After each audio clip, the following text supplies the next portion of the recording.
Hai guys, selamat datang kembali di channel Oyen GG. Di video kali ini, kita akan melanjutkan cerita Donghua Battle Truck Devon. Ayo langsung aja ke alurnya. Setelah terputus dari sayap bela diri, Xiaoyan juga kalah dari kekuatan Valkyrie bersayap ungu untuk bersaing dengannya. Setelah memiliki sayap bela diri, Xiaoyan merasakan betapa kuatnya sayap Valkyrie. Tentu saja, kekuatan tempur Valkyrie sendiri juga sangat luar biasa.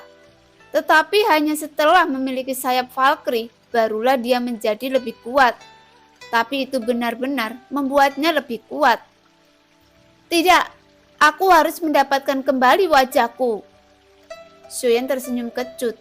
Selain dihancurkan di tangan Valkyrie bersayap ungu, tentu saja Xiaoyan juga sangat tertarik dengan nektar Valkyrie di dadanya. Karena nektar yang diperoleh oleh Valkyrie bersayap hitam secara langsung meningkatkan genesis Ki Xiaoyan sebanyak 100 juta. Bagi Xiaoyan, peningkatan semacam ini adalah sesuatu yang tidak dapat dipenuhi. Hanya saja akan sangat-sangat sulit untuk mendapatkan nektar dewa di dada Valkyrie bersayap ungu. Untungnya, sayap bela diri hanya roboh dan tidak hancur. Kekuatan sayap bela diri juga memiliki kemampuan penyembuhan diri. Bahkan jika teknologi stick semacam ini ditempatkan sekarang, itu hampir merupakan keberadaan yang legendaris. Sangat jarang untuk membuat emas getar dalam jumlah besar. Oleh karena itu, jika ia ingin mengalahkan Valkyrie sayap ungu, maka Xiaoyan harus lebih mahir dalam mengendalikan sayap bela diri. Yang dia dapatkan hanya sihir yang bisa mengalahkan sihir. Xiaoyan sangat menyadari hal ini. Xiaoyan telah menemukan beberapa pengalaman di Valkyrie sayap hitam. Tetapi masih ada sedikit celah antara Valkyrie sayap ungu dan Valkyrie sayap hitam dalam kekuatan tempur. Tapi alasan mengapa Xiaoyan mampu mengalahkan Valkyrie bersayap hitam adalah melalui ratusan upaya pertempuran yang sebenarnya. Dan hanya dalam pertempuran yang tak terhitung jumlahnya, dia dapat menemukan kekurangan dari Valkyrie bersayap hitam. Dan Xiaoyan juga ingin mengalahkan Valkyrie bersayap ungu. Xiaoyan hanya dapat mengandalkan pertempuran yang sebenarnya, yang mungkin membutuhkan waktu. Tetapi bertarung melawan musuh pada level ini hanya akan memiliki keuntungan dan tidak ada kerugian bagi Xiaoyan. Dalam sekejap mata, Xiaoyan telah menantang Valkyrie sayap ungu lebih dari 10 kaki. Dan itu masih merupakan gerbang pertempuran putih. Tanpa menghindari dan ditantang oleh Valkyrie sayap ungu, Xiaoyan tidak dapat bertahan selama setengah hari. Kekuatan tempur penghancur semacam ini dapat dengan mudah membuat orang merasa putus asa. Tetapi itu juga membuat Xiaoyan merasakan betapa kuatnya Valkyrie bersayap ungu. Dan tidak ada sumber untuk musuh di level ini sangat kuat. Bahkan tidak terbayangkan selama masa hidupnya, Valkyrie di masa kejayaan 33 alam adalah eksistensi yang sangat kuat. Di gerbang pertempuran putih, Xiaoyan dikalahkan ratusan kali dalam beberapa bulan. Setelah melalui ratusan pertempuran, Xiaoyan mampu bertahan lebih dari sebatang dupa di tangan Valkyrie sayap ungu. Namun meski begitu, masih sangat jauh untuk mengalahkan Valkyrie bersayap ungu. Untungnya, Xiaoyan masih punya banyak waktu. Dia gagal lagi dan lagi, dan sepertinya tidak peduli berapa kali dia mencoba. Xiaoyan tidak mungkin menang melawan kekuatan tempur absolut. Kemahiran dalam mengendalikan sayap bela diri masih belum cukup. Xiaoyan jelas menyadari masalahnya saat ini. Dalam pertempuran dengan Valkyrie bersayap ungu berulang kali, selain Valkyrie bersayap hitam yang dia pelajari dari Valkyrie bersayap hitam, selain 13 jurus pembunuhan dewa, dia juga mempelajari lebih banyak metode bertarung dari Valkyrie bersayap ungu. Dalam penggunaan sayap bela diri, Valkyrie bersayap ungu meningkatkan kekuatan dan kecepatannya ke tingkat yang lebih tinggi. Jadi, bahkan jika Xiaoyan telah menguasai 13 gaya pembunuh dewa dari Valkyrie bersayap hitam, dia masih belum cukup mahir, jadi masih ada celah besar dalam kompetisi. Aku khawatir hampir tidak mungkin untuk menang jika terus seperti ini. Setelah ratusan pertempuran di gerbang tempur putih, Xiaoyan menyadari kenyataan ini. Melanjutkan tantangan tidak ada artinya, karena Xiaoyan merasa kekuatan tempurnya telah mencapai batas dari apa yang bisa dia keluarkan. Mengapa kamu tidak pergi ke lapisan teknik kultivasi untuk melihat-lihat? Mungkin akan ada kejutan yang tak terduga. Ketika Xiaoyan sedang berpikir, sosok Zhan tua muncul dan berkata dengan lembut. Xiaoyan sedikit terkejut ketika mendengar kata-kata itu dan kemudian mengangguk. Dia masih tidak bisa terlalu keras kepala sekarang. Celahnya memang terlalu besar. Saat ini dia harus memperbaiki dirinya sendiri dengan cara lain untuk memiliki kesempatan menang. Lapisan ketiga adalah lapisan keterampilan. Dikelilingi oleh pita yang tak terhitung jumlahnya, ada keterampilan bertarung yang tak terhitung jumlahnya di sini. Dan sesuai dengan kebutuhan Xiaoyan, keterampilan bertarung yang sesuai akan disediakan. Mungkinkah Yang Mulia masih memiliki keterampilan bertarung tentang sayap Valkyrie?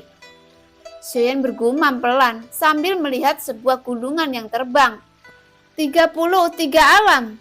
Yang Mulia juga telah ada di sini dan telah mandek di sini selama ratusan tahun. Zhan tua menjawab. Xiaoyan mengangkat alisnya ketika mendengar ini. Jika ini masalahnya, mungkin ada. Xiaoyan mengulurkan telapak tangannya perlahan. Aliran cahaya melintas di sisinya, seolah-olah dia sedang menunggu volume latihan yang sesuai untuk secara alami jatuh ke telapak tangan Xiaoyan. Setelah beberapa saat, aliran cahaya terbang dengan kecepatan yang sangat cepat, dan setelah terbang di sekitar Xiaoyan selama beberapa minggu, perlahan-lahan mendarat di telapak tangan Xiaoyan. Cahaya menghilang dan tiba-tiba memadat menjadi selip giok. Saat Xiaoyan melihat selip giok, mata Xiaoyan membeku. Sepasang sayap terukir di selip giok yang tampaknya merupakan keterampilan bertarung yang berhubungan dengan sayap. Jika Xiaoyan segera menembus ke dalam batu giok, dan setelah beberapa saat, Xiaoyan tiba-tiba membuka matanya. Bukankah ini metode serangan sayapnya? Ternyata dia disebut Valkyrie bersayap ungu. Ini adalah pembunuhan 9 hantu bersayap. Seperti yang dipikirkan Xiaoyan, sebuah streamer terbang ke arah Xiaoyan, dan streamer itu diikuti. Batu giok tergeletak di telapak tangan Xiaoyan, dan jiwanya menembus lagi. Valkyrie bersayap hitam, 13 gerakan pembunuh dewa. Dalam slip batu giok, trik melawan Valkyrie bersayap hitam sangat jelas. Faktanya, Xiaoyan sudah mengetahui 13 gerakan membunuh dewa. Tetapi batu slip giok itu pun lebih jelas detailnya. Tampaknya Yang Mulia tidak hanya mengalahkan Valkyrie, tetapi juga mencatat semua keterampilan bertarung mereka untuk mempelajarinya lebih dalam. Xiaoyan bergumam, dan sekarang dia memiliki 13 gaya pembunuh dewa dan Valkyrie sayap ungu, 9 hantu bersayap. Jadi selama Xiaoyan bisa menembusnya, dia mungkin memenuhi syarat untuk bertarung dengannya. Tapi itu bukan keterampilan bertarung. Gaya pembunuh 13 dewa dan pembunuhan 9 hantu bersayap lebih seperti teknik gerakan yang dikombinasikan dengan sayap Valkyrie. Gerakannya dapat diubah, dan sayap Valkyrie yang dikombinasikan dengan serangan sengitnya bisa sangat kuat. Untuk sepenuhnya memahami dua keterampilan bertarung ini, seseorang yang dapat melewati kekosongan dan fantasi. Gumam Xiaoyan, meskipun dia sudah lama tidak menggunakannya, tetapi ketika dia menjadi semakin kuat, kemampuan yang dia dapatkan dari pagoda kekosongan roh tidak dapat digunakan sebelumnya. Sekarang ini sangat penting bagi Xiaoyan. Mimpi kosong dapat membuat Xiaoyan memahami keterampilan bertarung, dan pada saat yang sama dapat lebih meningkatkan keterampilan bertarung dan membuatnya lebih sempurna. Untuk tahun berikutnya, Xiaoyan tinggal dalam kehampaan seperti mimpi, dengan panik mengembangkan 13 gaya pembunuh dewa dan 9 pembunuh hantu bersayap sampai dia hafal. Seperti yang diketahui semua orang, pertempuran antara Xiaoyan dan Valkyrie sedang meletakkan dasar baginya untuk menerobos keabadian. Kultivasi itu panjang dan membosankan. Xiaoyan menghabiskan hampir seluruh waktunya dalam kehampaan dan berlatih terus-menerus mengembangkan 13 gaya pembunuh dewa dan pembunuhan 9 hantu bersayap. Salah satunya adalah Valkyrie bersayap hitam, dan yang lainnya adalah Valkyrie bersayap ungu. Dan Xiaoyan terus mempelajari gaya membunuh dari 9 hantu bersayap. Menghadapi Valkyrie bersayap ungu, Xiaoyan tidak memiliki keuntungan dalam semua aspek. Jadi dia juga harus memahami 13 gaya pembunuh dewa dari Valkyrie sayap hitam bersama-sama. Mungkin hanya dengan begitu dia akan memenuhi syarat untuk bertarung melawan Valkyrie sayap ungu. Adapun tubuh fisik Xiaoyan, 1 tahun telah berlalu dan tubuh yang awalnya hancur dengan hanya tunggal dan lengan yang patah hampir pulih di bawah api yang tidak dapat padam. Pemulihan yang begitu cepat juga di luar dugaan Xiaoyan, dan pria gunung mengetahui hal itu setelah tubuh fisik Xiaoyan hancur. Itu adalah kekuatan misterius yang mengirimkannya atas inisiatifnya sendiri. Menurut arah yang dikatakan api yang tak dapat padam, itu adalah arah asal Xiaoyan. Dan di mana pria di gunung itu berada, kekuatan misterius ini harus dikirim olehnya tanpa kecelakaan apapun, yang membuat tubuh fisik telah pulih sepenuhnya. Dan api yang tak bisa dipadamkan masih berusaha sebaik mungkin untuk menyempurnakan tubuh fisik Xiaoyan kali ini. Ketika Xiaoyan bangun dari surga, kekuatannya pasti akan meningkat lagi. Tetapi pada saat ini, tujuan Xiaoyan adalah untuk mengalahkan Valkyrie sayap ungu. Jadi dia akan terus tinggal di pagoda kekosongan roh untuk sementara waktu. Setahun berlalu dengan tenang. Xiaoyan tetap dalam kehampaan dan bermimpi selama setahun penuh, dan melakukan setidaknya 10.000 kali pada 13 gaya pembunuh dewa dan 9 hantu bersayap. Tentu saja, dalam beberapa bulan, Xiaoyan benar-benar dia telah sepenuhnya menguasai 2 keterampilan bertarung. Tetapi Xiaoyan memahami bahwa untuk mengalahkan Valkyrie sayap ungu, menguasai saja tidak cukup. Selain menguasainya, Xiaoyan masih perlu mengembangkannya ke tingkat yang lebih sempurna dalam mimpi hampa. Xiaoyan juga tersenyum kecut untuk itu. Hanya saja beberapa detail sudah disesuaikan agar serangannya lebih halus. Xiaoyan duduk bersila sebentar, dan setelah memilah-milah informasi rumit ini di benaknya sebentar, dia perlahan membuka matanya, dan dengan gerakan tubuhnya, dia kembali ke gerbang pertempuran yang sebenarnya. Melihat gerbang pertempuran putih di depannya, Xiaoyan sedikit mengencangkan tinjunya. Setelah merenung sejenak, Xiaoyan melihat ke gerbang pertempuran putih yang sebenarnya, dan ada ekspresi di matanya. Sosok Xiaoyan jatuh ke gerbang pertempuran yang sebenarnya, dan di ruang ilusi, sosok Valkyrie bersayap ungu mengembun. Pertempuran sengit pecah tanpa peringatan apapun. Tubuh fisik telah pulih, mengapa dia masih belum terjaga? Pria tua kurus itu sedikit bingung melihat Xiaoyan tergantung telanjang di dalam api. Terutama saat kedua pria itu menatap pemandangan ini, dia agak malu. Anak ini tidak memiliki kekurangan di tubuhnya, jadi dia cukup baik. Luo Tian tidak mengatakan apa-apa, dan lelaki tua itu mungkin akan sangat marah jika dia berbicara. Jadi lebih baik diam, dan jadi dia tidak benar-benar membuat orang tua itu marah. Adapun puncak gunung yang tak terhitung jumlahnya, pria itu melihat ke utara dari waktu ke waktu, dan melihat bahwa ketika dia melambaikan tangannya, beberapa nektar muncul di telapak tangannya, dan saat telapak tangannya menegang, itu hancur dan berubah menjadi bintang. Namun, cahaya bintang ini tampaknya bersifat spiritual, dan mereka menuju ke utara. Su-hong, jika kamu membantunya seperti ini, apakah kamu memiliki hubungan khusus dengannya? Pria tua kurus di timur melihat ke ujung dan berteriak langsung ke kehampaan. Itu benar, 33 alam akan segera dihancurkan.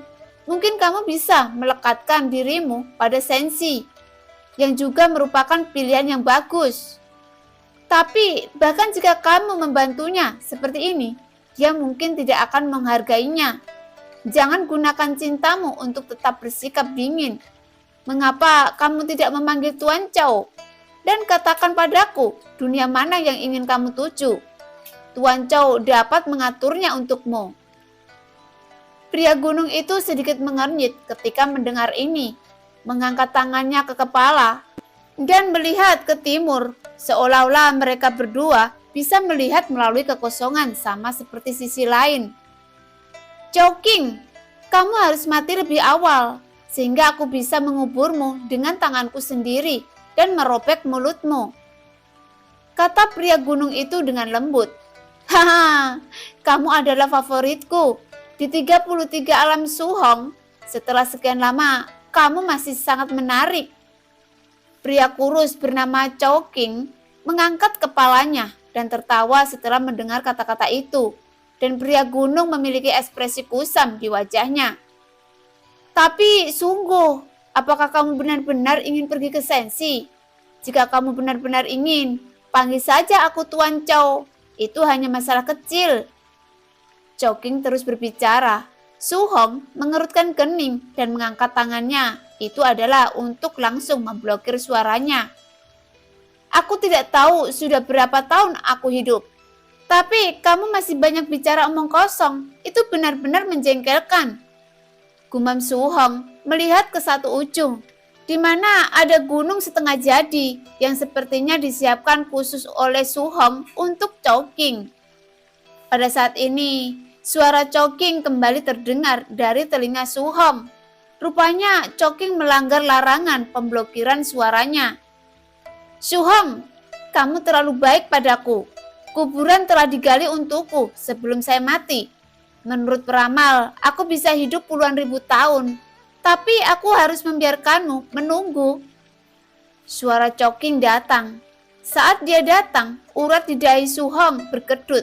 Jelas ini bukan pertama kali terjadi. Kamu bilang meramal. Kamu tidak bisa meramal sendiri kan? Su-hong berkata dengan marah. Haha, itu benar-benar anak yang tahu malu. Tidak. Itu anak yang tahu malu. Orang tua itu mengandalkan dirinya sendiri. Aku benar-benar tidak bisa mati meski aku mau. Chowking tertawa dan Luotian merasa kepalanya meledak. Namun semuanya baik-baik saja. Tetapi terlalu banyak omong kosong. Dia hanya mengalihkan pandangannya ke tirai cahaya. Dan 3 tahun telah berlalu sejak Xiaoyan dibunuh oleh Valkyrie sayap ungu. Xiaoyan yang tergantung di nyala api yang tak bisa padam, perlahan membuka matanya. Apakah saya menjadi lebih kuat lagi? Suara Xiaoyan keluar perlahan dari mulutnya. Lalu dia duduk bersila di tengah api. Saya melihat api tak terpadamkan yang tak terhitung jumlahnya dengan panik mengalir ke tubuh Xiaoyan. Dan pada saat yang sama, aura yang kuat juga terpancar dari tubuh bagian dalam Xiaoyan. 300 juta. Tahap akhir Dewa Pertarungan Bintang 8. Mata Xiaoyan yang baru saja tertutup tiba-tiba terbuka lagi. Merasakan latar belakang Origin Ki yang agung di lautan bintang Origin Ki yang membuat Xiaoyan merasa luar biasa lagi. Kejatuhan kali ini membuat kekuatannya menerobos lagi. Dengan kekayaan seperti itu, satu demi satu, jika Xiaoyan mengalahkan Valkyrie bersayap ungu dan mendapatkan nektar dewa di dadanya, mungkin dia bisa menerobos ke Dewa Pejuang Bintang 9 dalam satu gerakan. Xiaoyan awalnya berpikir bahwa akan sangat jauh baginya untuk menerobos ke Dewa Pejuang Bintang 9. Tetapi ketika ada kesempatan, itu tampak sangat alami. Namun dengan peningkatan kekuatan yang begitu cepat, keraguan muncul di hati Xiaoyan. Karena Su Hong, seorang pria dari puncak Gunung Qi, telah mengatakan kepadanya bahwa semua ini salah. Tetapi Xiaoyan tidak mengerti arti sebenarnya. Apa yang palsu di mulutnya? Mungkinkah semuanya ada di sini, termasuk kekuatannya yang gila?